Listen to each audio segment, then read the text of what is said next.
rahmatullahi wa barakatuh. Wa alaikum salam wa rahmatullahi wa barakatuh. Inna lillahi wa inna ilaihi raji'un. Amannya gange Zamunye Mahmoud badde omu ku batesitesi kakiiko kano okulanga bituka kitambula bulungi.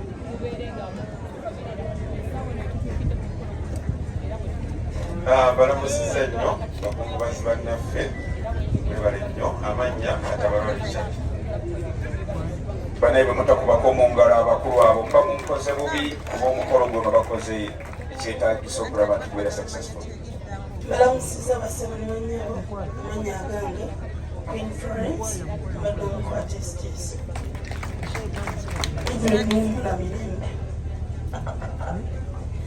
Amanya agange bampita Farida and House badde omu ku batesitesi Evelyn kama omuze mirembe era katwongera okusa.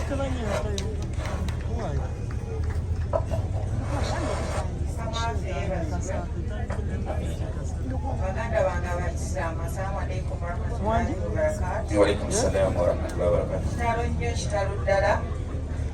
Amannya Shami Kanike era nga nze abadde omuwanika mu mukolo guno. Engalo z'omuwanika ekyamazima ssente zonna nga bwe zituuse mu nsawo ye zikoze.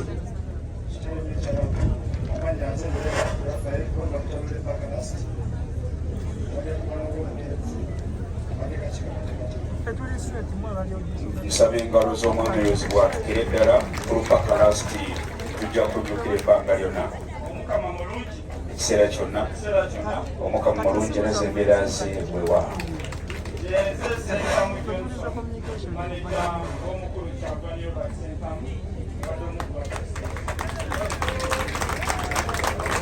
Tweyanza nnyo tweyanzege mukulu ssentebe kaatuusa obubaka.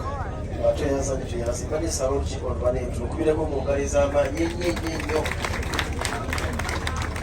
kubanga tukoze kyonna ekyetusobodde era tubasaba bitagenze bulungi otusonyiwe. Emitingi twagituuza lunaku lwa Mande ku makya bategedde okufa kwa munnaffe netugamba tulina okubaako nekyetukolawo nga tukulemberwa taata wa Eva mwami Katabalwa nga tuleko nekyetukolawo.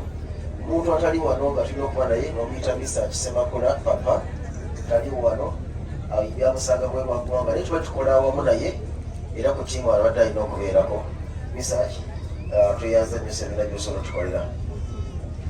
Munzikirize kwa Evelyn mubaddeko ebbanga ddene bampita Bosa Seronkooma badde omukuba mubadde nnyo ku lusegere okuva lwe yalwala. Eva yalwala era ndikukutambuka gwali mwaka gwa 2020 n'atandika okulwala. Kyetwasooka kumanya nti ensigo yeemuluma. Yatugambanga amawugwe gannuma kubanga kyekyaliwo okussa bubi naye oluvannyuma ne bazuula ng'ensigo yeekolaki ensigo yeemuluma. Olugendo lwali luwanvu era abasawo batugamba nti omuntu ono mumwanguyire mumutwale bagende bamukyusa ensigo. Era tugamba nti ekitone ennyo bulitanga obukadde 203 tugamba tuzijeewo katulinawo yadde emitwalo 10. Mu mbeera eyo waliwo omuwala bita Lazia. Omuwala oyo Lazia Janguwa. Omuwala ono yatuyamba nnyo era byantukako ng'abitegera ngamba Bosa munnammwe mumukoledde ki nga sinalowooza kiddako. N'atuwa idea okukola kawosh era twakikola neevaamu ebibala ebirungi. Twasooka okuŋŋaanyamu kadde wali mu 83 kyali kirungi nnyo. Netusigala nga tukyaloonya kuba twatunonya ku kadde 203 naye sente nezigaana nezibula nezigaana naye ngeri bwe tugamba abasawo temwanguwe ensigo eyo mukyanguyire. So akasaira kakaali kazibu nnyo paka netwawalizibwa nga tulina okukadde nga 96 tugamba Eva manyi genda ettaki olw'okwebanga lyali liggwayo nemugamba Eva banabanga mukama tusobozesa ne bakujjanjaba kale bakukwakireyo naye ng'oli mulamu tunanoonya sente za kununula naye nga kiri kyo tukifunye. Eva n'akkiriza n'agenda naye mukugenda awo tuliko yapooti alina ebigambo byaŋŋamba abasinga obuli kyebabimanya. Yagamba Bosa kutwalanga taata wange tukyali mukama wange bula kutwalanga taata wange gyengenda simanyi oba nakulira neeragikiridde wabula singa nfiirayo ne mugamba iba tokyogera naga nedda singa nfiirayo nkolera ekintu kimu nebaliza abantu bano wammanga akakula ako bw'ataafiirayo nageza akafa akubanga yali awo naye olwokuba nti omulimu bo bagukola kuba bamuyamba nyo muzikirize ekyo ndigeko amannya geninaku wano kapakola abantu abo babeere nga basiimibwa omu kubo yali General Lweiso mukyala tumukubireko embale z'abaana mukyala Lweiso weebale nnyo Evelyn agenza okufa nga akusiimye omukyala mulali maama Fiina mwena mumanyi nangamba nebaze nnyo Dr. Kalyesuubula oyo okulaba Dr. Kalyesuubula kyabbeeyi ziba sente nnyingiko nozigula bidakikiza suka 15 nezi yantuuza essaawa 2 nga nyonyola ku lulwadde lwa Evelyn n'ensigo nemanya ensigo kyekitegeeza nangamba nebaza omukulu gwe bayita Lule Rafael Bakalasti sewo omukyala nyantuma nkwebaze singa abatakomye okuva ettake nangamba nebaza nnyo Zubairi famire nagamba mubaddewo nnyo nga famire mwebale nnyo bantu mmwe mwebale natera mbasaba mukuume ekintu kya Zubairi famire oluganda otulwetaagira ddala ndowooza buli omu yeetaaga abantu abalinga Zubairi famire nangamba nebaze nnyo abayimbi bonna yangamba mbebaze nina abako amannya agamu ganokolayo nangamba gonakoona ku mannya ago yakuba mu matevu agamu ku mannya geyamba mwalimu Spice Diana nagamba omwana oyo anambula ankubira amasimu akola ebintu bingi nnyo ate nga mpa ne ssente nangamba Spice Diana omwebazanga nnyo nangamba mwebalize nnyo Kenzo nangamba mwebalize nnyo Misa Kisemakula Shiba Kalungi Rema Namakula nangamba mwebalize nnyo Bobby Wine nangamba mwebalize nnyo Baram nangamba mwebalize nnyo esanta nnyo wano Balunywa ne Abitex ne Bajjo bebazi nnyo kubanga ebamu ku babadde bamuwa emirimu okusobola okukola byasobodde okukola nangamba mwebalize nnyo ab'amawulire bantu mmwe mwebale singa si mmwe Evelyn oba oli awo twatuuse mu kiseera kino ne mwatambuza amawulire g'obulwadde bwali bwa bbeeyi mu kutambuza amawulire ago gyetwafunye abantu abatuyamba bannange mwebale nnyo TV zonna midiya ze zonna bannange mwebale nnyo mwatukola bulungi nnyo nnyo ddala nangamba nebaze nnyo omwami Seeguyo w'Olugambo Seeguyo w'Olugambo tali wano Seeguyo twatusinkana netuyomba wetusinkana nga mbuuza Eva ali atya waliwo embeera eyatutabako emabegakaawo ndoza emyezi ng'esatu gisingamu nga mwaka Evelyn omusowa gwawano gwajja ne guziba nga tegukyasobola kuyisaamu ddagala nga buli wiiki bakukwako empisa emirundi 2 ne batugamba okumulongoosa balina okujja omusuwa ku kigere bakuteeke wano eddagala ddemu liyitemu nga kyetaaga empisa miliyoni 13 nga tetuzirina tugamba tukoze tutya ne batuwa option basobola okuddira kaseta ne bakiteeka wano eno ekyo nga kiba miliyoni 4 twanoobwawo nga takyakula dialysis kwenda nga titambula natandika okuzimba wenasinkanya Seeguya nangamba waliwadde embeera sinnungi sente zikyatubuze ezikola kino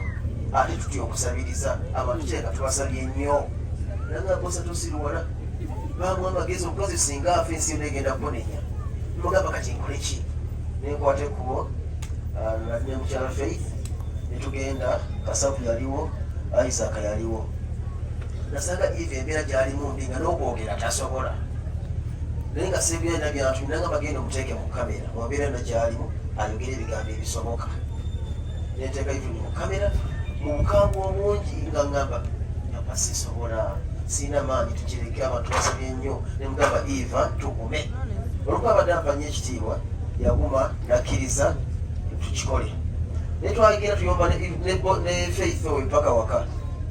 nga ngambose okoze n'omukasi si kituufu nekyavaamu ebibala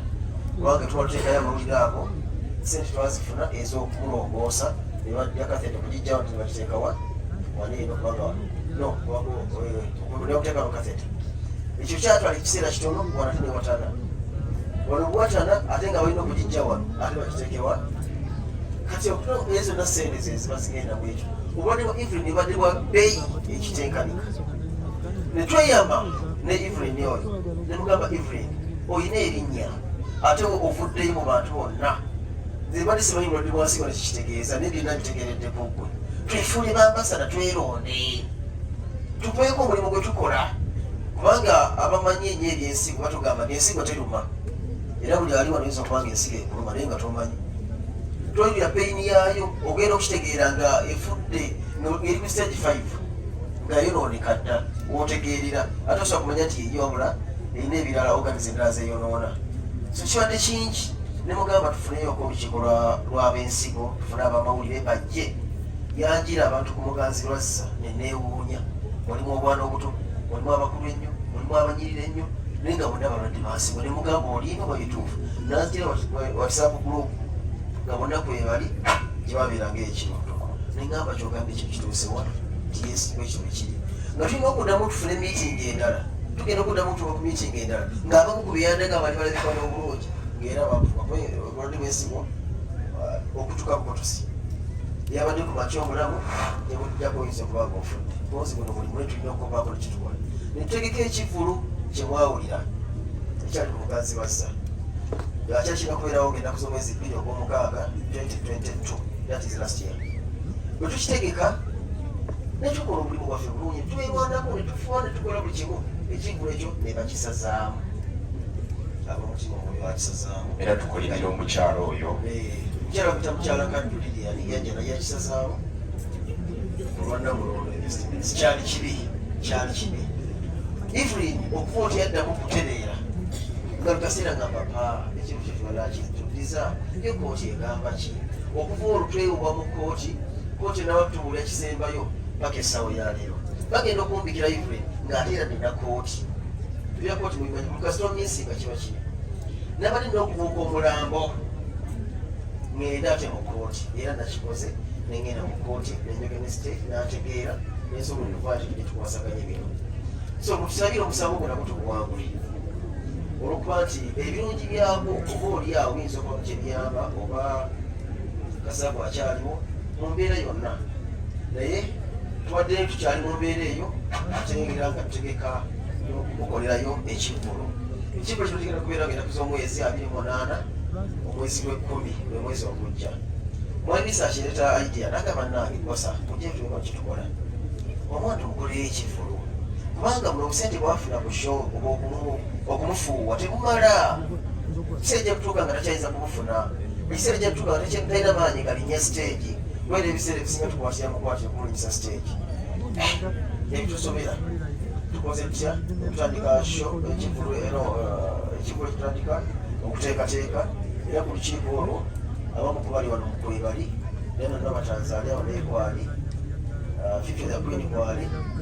mwami Sachi kwali n'abalala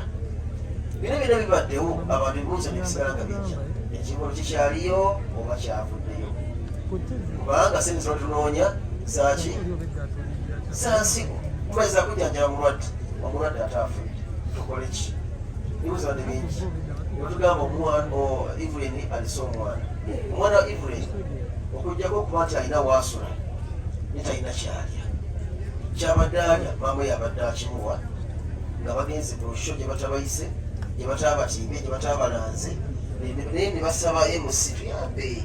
katuyimbeyoka awo abantu ne bamufuuwa emitwalo gyabwe 815 ne balyako omutwalo era ne zigenda ku dialysis mu mbeera eyo kitegeeza nti obwetaavu weewuli omwana wa Evelyn fenna atukwatako nja kubasaba mukkirize ekivulu ekyo tugenda kyo mu maaso omukubi atuwa ekifo era zengalo ezo zowulira ssebo bakkiriza genda kuweerewa Sachi mupapazi ennaku z'omwezi 28 tulabe nga tukusa kyetwatandika so basaba ku nnaku omubeerewo nyinza okuba njogedde nnyo naye kino kijja kuntobeya mutima gwange nebaza famire eno nebaza Evelyn yanjagala Evelyn namwagala newaayo nze nnaku lwa Evelyn simwanyiraze nti batuzaala wamu siriwe kalungu nze ndiwe butambala tetwasomerako wamu naye omulimu gwatugatta mu Zubairi famire netutegeeragana nnyo netwagalana nnyo Evelyn nategeera nemutegeera Evelyn abadde nga talina kyasobola kukola okujjako nga bamulusizza papa wano okole ntya gakwere kwogera mu bamawulire nga tasobola